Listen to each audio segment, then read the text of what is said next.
This is CBS Eye on the World. I'm John Batchelor. Hotel Mars, Episode N.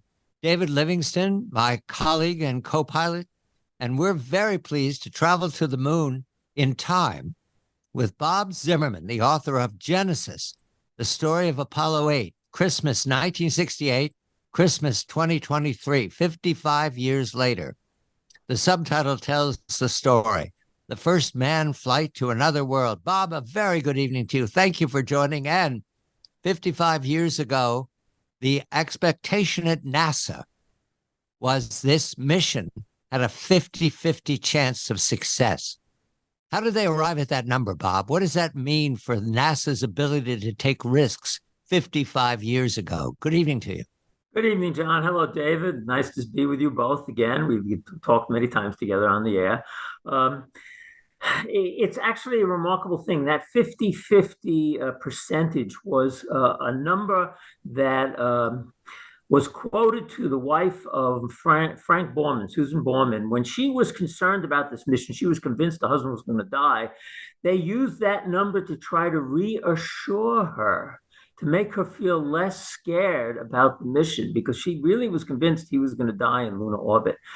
Where they got that number, it's kind of, these kind of numbers are kind of off the hat. They're guesswork. What they knew undeniably was the mission itself was incredibly risky. The Saturn V rocket, which they were going to fly on, had only flown twice before unmanned. And on the previous test launch, it had serious problems. The engines had cut off, one of the engines had cut off early. They had to fire the other engines longer to get it into a reasonable orbit. There was vibration problems in the first stage that actually damaged the first stage as it was going off. This is called pogo effect, a resonance within the stage. That was a problem. They had never tested the Apollo capsule in lunar orbit. Its engines, they only had one engine to get to and from the moon. On top of that, this mission going to the moon on Apollo 8 would be going without the lunar module. That's one of the reasons they decided to go to the moon. It was originally supposed to test the lunar module in Earth orbit, but the lunar module wasn't ready. And the policy of NASA up until this time had been that no mission would leave Earth orbit without a lunar module, because the lunar module could act as a lifeboat, as it did on Apollo 13. They used Apollo 13 when the Apollo capsule had a service module and an explosion. They used the oxygen and supplies from the lunar module to get those astronauts back. Jim Lovell came back on Apollo 13 because of the lunar module. But Apollo 8 was going to go to the moon without a lunar module. So if what happened on Apollo 13 had happened on Apollo 8, they would have been dead in 5 minutes. That would have been it. And so these three guys, Frank Borman, Jim Lovell, and Bill Anders, went to the moon knowing they had little backup. And that's why Susan Borman was convinced he was going to die. So when they told it was a 50-50 chance of success, they were actually trying to encourage her at that time. David, you have a question. Were the astronauts willing to take this risk because of the Cold War? Was this like a military mission to them, and therefore, worth taking the risk of their life? Or why were they willing to do this? Other than maybe NASA giving them orders, but no, they were not ordered. They were both, all three asked to do this, and all three actually said, "Well, I got to talk to my wife first." But all three also had different reasons. Frank Borman was exactly as you say. He passed away recently. He was never interested in the space program itself. What he saw this was an element of the Cold War. He wanted to win the race to the moon to demonstrate that freedom and America could do it better. So he unquestionably did it for that reason. He asked his wife if he could go. She said yes, but that's one of the reasons they were trying to reassure her, because she was so concerned. Jim Lovell, however, he was a space cadet, totally. He always was interested in space exploration. At this moment in time, he actually had the most hours in space of any human being on Earth. He had flown 2 other missions before, including 2 weeks with Frank Borman on Gemini 7.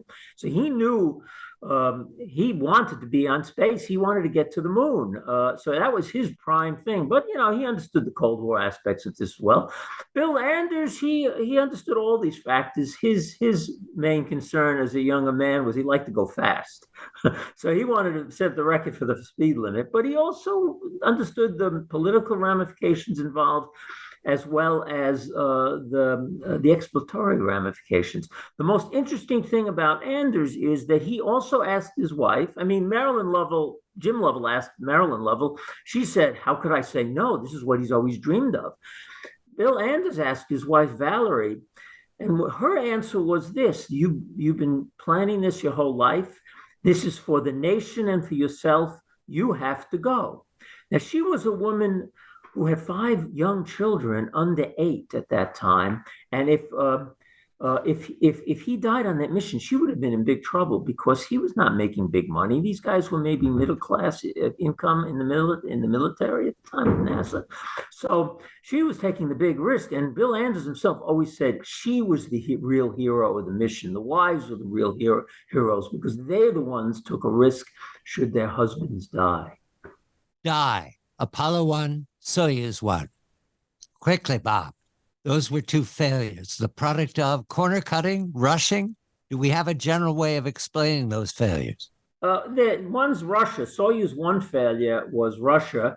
And that was a case where the first Soyuz capsule ever launched had a man on board. It wasn't the first launch, but the first manned mission. And it failed when the parachute cords tangled on its way back to Earth. It had lots of problems in orbit. And yes, there was no question that was a case of rushing. They hurried that launch. They wanted to get it up, and they didn't do the testing they should have been doing. Similarly, Apollo 1, it was a case of rushing as well and laziness. After that fire occurred, killing Gus Grissom, Ed White, and Roger Chaffee on the launch pad, NASA put together an investigation. It actually put Frank Borman as the astronaut lead in that investigation, because they knew that Frank Borman was utterly honest and he would demand utter honesty from everybody, no excuses. And the goal here was to find out exactly what was wrong. And what Borman said essentially at congressional hearings afterward was that we got lazy. We didn't look honestly at the situation. And so both space programs, by the way, after those failures, took a much more hard-nosed, careful look at what they were doing. They didn't become overly cautious. They were still in the space race, but they became much more careful and thorough about what they did. And the result was, by the way, the Soyuz capsule has become one of the most reliable manned capsules for decades. Russian quality controls today might change that, but for decades, it's been very safe. And the Apollo capsule, once again, it proceeded to get us to the moon and back. David, you have a question. Do you think the supposed Cold War we have now with China and the space program would motivate us to take those kinds of risks or even comparable risks today with NASA? I think that the real Cold War that's going on right now is not between the United States and China. I think it's between the ordinary people of the world and these big governments, including the United States. We are not going to get to the moon because of NASA again. We're going to get to the moon finally because private enterprise will do it. And NASA is more or less beginning to accept that idea because it's been transitioning away from trying to build everything itself, design and build everything itself, to simply hiring private companies to do it. And in the process of becoming a customer, it means it doesn't own the products anymore. If it built something in the past, it owned it. And so the private companies couldn't really make money from it or sell it to other customers. That's changed. When NASA hires a private company to build something for it now, like a rocket or a capsule, it's allowing the ownership. It's not allowing, the ownership remains with the private company. And so that company can make profits from it. I'll give an example of the Dragon capsule. NASA now uses it to launch its astronauts to ISS, but it doesn't own the capsule. So SpaceX is able to sell that product to Axiom to put up tourists and as well to other tourists to launch them directly. And it's making money in that context because of it. And so what's going to happen in the end is the private enterprise through profit and success is going to get us back to the moon. And it's a question of whether the private enterprise will do it ahead of big governments at this moment. We're speaking to Bob Zimmerman, the author of Genesis, the story of Apollo 8, Christmas time, 1968. The launch from Earth orbit. Emphasize now, this is the first time men in a machine built by men are going to leave Earth orbit. Bob, your storytelling is vivid at this point because they're looking through the portals at Earth as it's receding. Can you recount quickly their understanding of what they were then doing when they saw the Earth getting smaller and smaller? Jim Lovell is the one whose sayings are the most famous, mostly because it was his job to talk to the ground control during the hour or so after they fired their rocket engine, their upper stage engine in Earth orbit and left Earth orbit heading to the moon. And he talked about how we could see the entire Atlantic, including Africa and South America and the United States in one shot. He said he could put his thumb across the entire Earth. He also said it was kind of like being in a tunnel, watching the bright exit of the tunnel receding from you, because the only thing that was bright or colorful anywhere to be seen in the sky was the Earth, and that was bright. And as it moved away and got smaller, it receded from it. It was like you going into a tunnel. The other thing about this is how quickly they receded. We forget that when they first fire the engine, they move away from the Earth extremely fast. And so they moved away from the Earth extremely fast and then slowly slowed down as the Earth tried to recapture them. Of course, they were going too fast. They eventually reached the luna's gravitational field and they shifted into that. That was their first immersion. And of course, it's the same with all astronauts when they go in space. The Earth is a wondrous thing to look at, and you know it's where your home is, and it's the only place you know you can survive. And they all responded in that manner. David, you have a question. When they saw Earth going smaller and smaller, were there any comments that maybe didn't make it into the public for their wives who were so worried? Did anything get back to them on that moment? No, I've looked at all the transcripts. These guys were very focused on getting the job done.